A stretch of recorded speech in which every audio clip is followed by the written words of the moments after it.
Student, आज का हमारा क्लास 6 चैप्टर 10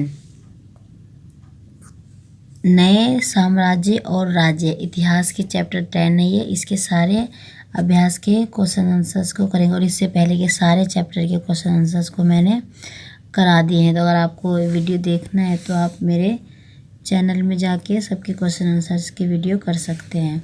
तो चलो इसके शुरू करते हैं। अच्छी तरीके से समझते हुए चलेंगे। इसमें पहला है आओ याद करें। आओ याद करें का सही या गलत बताना है।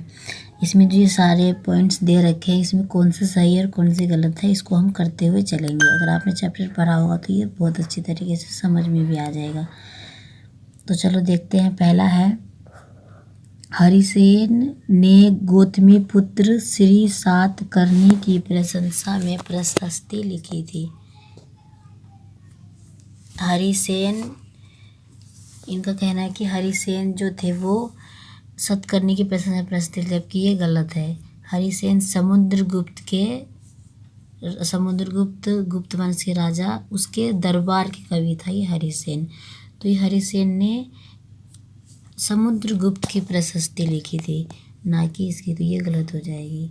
ठीक है। अब ख है आर्यवर्त के शासक समुद्रगुप्त के लिए भेंट लाते थे।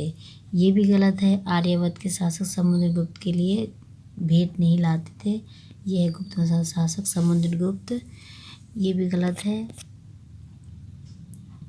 और दक्षिणापथ में 12 शासक थे, ये सही है। जो हमारे दक्षिणापथ में 12 शासक थे टोटल। गुप्त शासकों के नियंत्रण में 2 महत्वपूर्ण केंद्र तक्षशिला और मदुरई थे, ये भी गलत है। ऐहोल पल्लवों की राजधानी थी, ये गलत है। ऐहोल पल्लवों की राजधानी नहीं थी। पल्लवों की नहीं, चालुक्यों की। इसमें दक्षिण भारत में 2 वंश थे, चालुक्य और पल्लव। तो पल्लवों की राजधानी पुरम थी। पल्लवों की राजधानी कांचीपुरम और ऐहोल जो है वो चालुक्यों की राजधानी थी। यहाँ पे ये गलत हो जाएगा। ये पल्लवों की राजधानी ऐहोल नहीं कांचीपुरम होगा, इसलिए ये आंसर यहाँ पे गलत हो जाएगा। इसकी ये राजधानी नहीं थी। दक्षिण भारत में स्थानीय सभाएं सदियों तक काम करती रही, ये बिल्कुल सही है। दक्षिण भारत में स्थानीय सभाएं सदियों तक काम करती रही। अब हम नेक्स्ट देखते हैं। ऐसे 3 लेखकों के नाम बताओ जिन्होंने हर्षवर्धन के बारे में लिखा। ठीक है। हर्षवर्धन दक्षिण भारत के शासक। इसे 3 जो इनके बारे में जो लिखते हैं, सबसे पहले इनके जो दरबारी कवि है बाणभट्ट, उन्होंने हर्षचरित लिखा था। स्वयं से आएंगे चीनी यात्री और रवि कीर्ति, ये 3 लेखक थे जिन्होंने हर्षवर्धन के विषय के बारे में लिखा। अब क्वेश्चन 3, इस युग में सैन्य संगठन में क्या बदलाव आए। सैन्य संगठन में इस युग में क्या बदलाव आए। तो इसमें सबसे पहले राजा एक सुसंगठित सेना रखते थे, जिसमें हाथी, रथ, घुड़सवार और पैदल सिपाही होते थे। ठीक है। सुसंगठित सेना के अंदर हाथी, रथ, घुड़सवार, पैदल सिपाही होते थे। और वे सेनानायक भी रखते थे, जो आवश्यकता पड़ने पर राजा को सैनिक सहायता दिया करते थे।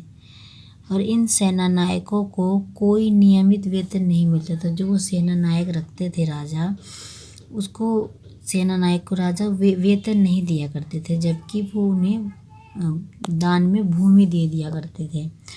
और वे दी गई भूमि से कर वसूल करते थे, जिससे वे सेना तथा घोड़ों की देखभाल करते थे। ये सेनानायक सामंत कहलाते थे। जो इन्हें भूमि दे दिया जाता था सेनानायकों को, जो ये सेनानायक जिन राजा के द्वारा जो भूमि दी जाती थी, इनको सामंत कहलाते थे। कभी कभी शासक दुर्लभ होते थे, तो ये सामंत स्वतंत्र होने की कोशिश करते थे। ठीक है। क्वेश्चन 4, इस काल की प्रशासनिक व्यवस्था में तुम्हें क्या क्या नई चीज़ें दिखती है। प्रशासनिक व्यवस्था में तो प्रशासन की प्राथमिक इकाई गांव। इस काल में जो प्रशासन के जो प्राथमिक इकाई है वो गांव थे, लेकिन धीरे धीरे कई बदलाव आए।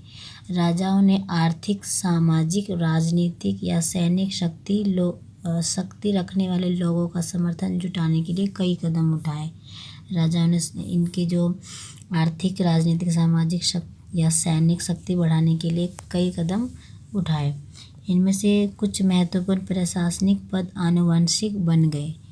जो इनके जो पद थे वो आनुवंशिक बने, यानी कि दादा, फिर उसके बाद पापा और फिर उनके बेटे, इस तरह इनके आनुवंशिक बन गए। और जिसका अर्थ है बेटे अपने पिता का पद पाते थे। जैसे कि कवि हरिसेन जो थे, कवि हरिसेन समुद्रगुप्त के दरबारी कवि, वो अपने पिता की तरह महादंड नायक अर्थात मुख्य न्याय अधिकारी थे। ठीक है, वो मंत्री के साथ साथ अधिकारी भी थे। और कभी कभी एक व्यक्ति कई पद पर कार्य करते थे।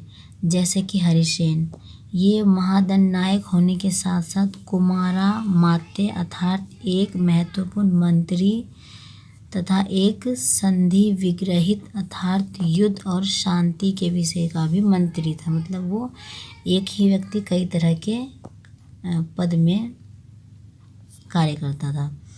और स्थानीय प्रशासन में प्रमुख व्यक्तियों का बोलबाला था। इसमें नगर श्रेष्ठी यानी मुख्य बैंकर या शहर का व्यापारी, सर्वथवा यानी व्यापारियों के काफिले का नेता, प्रथम कुलीग अर्थात मुख्य शिल्पकार तथा कायस्थलों यानी लिपिकों के प्रधान जैसे लोग होते थे। ठीक है। 5, तुम्हें क्या लगता है कि समुद्रगुप्त की भूमिका अदा करने के लिए अरविंद को क्या क्या करना पड़ेगा? जो आपका चैप्टर स्टार्ट होने से पहले जो अरविंद एक बॉक्स बना हुआ उसके बारे में कि वो एक राजा बनता है, तो उसको राजा बनने के लिए क्या क्या करना पड़ेगा। तो अरविंद अगर राजा समुद्रगुप्त की भूमिका अदा करता है तो उसे निम्नलिखित कार्य करने पड़ेंगे। वह शाही वेशभूषा में मूंछों पर ताव देते हुए रूप हले कागज में लिपटी तलवार को शान से पकड़कर चहलकदमी करेगा। और वह राज सिंहासन पर बैठकर वीणा बजाएगा और कविता पाठ भी करेगा। वह एक योद्धा, महान योद्धा की तरह कई युद्ध लड़ेगा और उन युद्धों को जीतना उसे पड़ेगा। ये सारे काम उसे करने पड़ेंगे।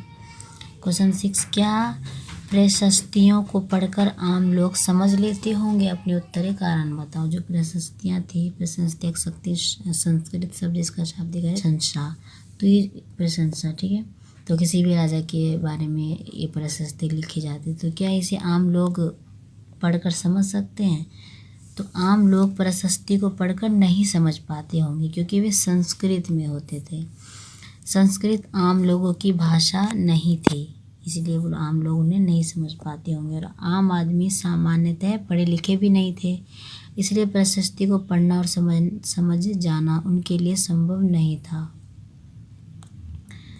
क्वेश्चन 7, अगर तुम्हें अपनी वंशावली बनानी हो, यानी कि वंश परंपरा जो होती है, दादा पापा इस तरह बनानी हो, तो तुम्हें उनमें किन लोगों को शामिल करोगे? कितनी पीढ़ियों को तुम इसमें शामिल करना चाहोगे? एक चार्ट बनाओ, अपनी तरफ से बनाना है। सबसे पहले हम क्या करेंगे, अगर मैं अपनी वंशावली बनाऊंगा तो मैं उसमें 3 पीढ़ियों को शामिल करना चाहूँगा, 3 या 4। ठीक है, अपने मन से। और अपने परदादा से शुरू करूँगा, उसके बाद उसके बच्चे यानी अपने दादा, और उसके भाई अपने दादा के पुत्र यानी अपने पिता और भाई। फिर मैं स्वयं अपने भाई को भी शामिल करूँगा। जैसे सबसे पहले परदादा और उसके बाद दादा व उसके भाई दोनों में से कोई, या फिर पिता व उनके भाई और मैं स्वयं या मेरे भाई, इस तरह वंशावली पीढ़ी। क्वेश्चन 8, आज युद्ध का असर जनसाधारण पर किस तरह पड़ता है? जो अगर युद्ध हो जाए कहीं पर भी तो जनसाधारण जो आम लोग हैं उस पर इस युद्ध का असर किस तरह पड़ेगा? तो युद्ध पढ़ाई क्यों लड़ा जाता है? तो युद्ध हमारे जीवन में विपरीतग्रस्त घटना होती है। यह युद्ध सामान्य 2 देशों के बीच या फिर संयुक्त रूप से विभिन्न देशों के बीच लड़ा जाता है, या फिर 2 देश या फिर कई देशों के बीच युद्ध लड़ा जाता है। और युद्ध, जबकि सामान्य लोगों का युद्ध के पीछे का मुख्य उद्देश्य के प्रति कोई लगाव नहीं होता। जो सामान्य लोग होते हैं युद्ध के प्रति उनका कोई लगाव नहीं होता, लेकिन फिर भी वे युद्ध में सबसे ज़्यादा प्रभावित होते हैं। बड़ी संख्या में वे लोग युद्ध में मारे जाते हैं जिनका कोई भी दोष नहीं होता। आम लोग वे मारे जाते हैं, वे अपना जीवन खो देते हैं। युद्ध अपने पीछे चिल्लाते हुए विधवाओं और अनाथों को छोड़ जाते हैं। युद्ध में क्या होता है, बहुत सारे की किसी के पति किसी के बच्चे, तो क्या होता है इनको छोड़ जाते हैं, मर जाते हैं, तो सभी संसाधन नष्ट हो जाते हैं और विकास पूरी तरह से प्रभावित होता है और फिर से व्यवस्थित होने में बहुत समय लगता है। अगर युद्ध हो तो सब विकास, जो हमारे देश का विकास हो रहा है वो भी रुक जाता है और उसको संगठित होने में फिर बहुत समय लगता है।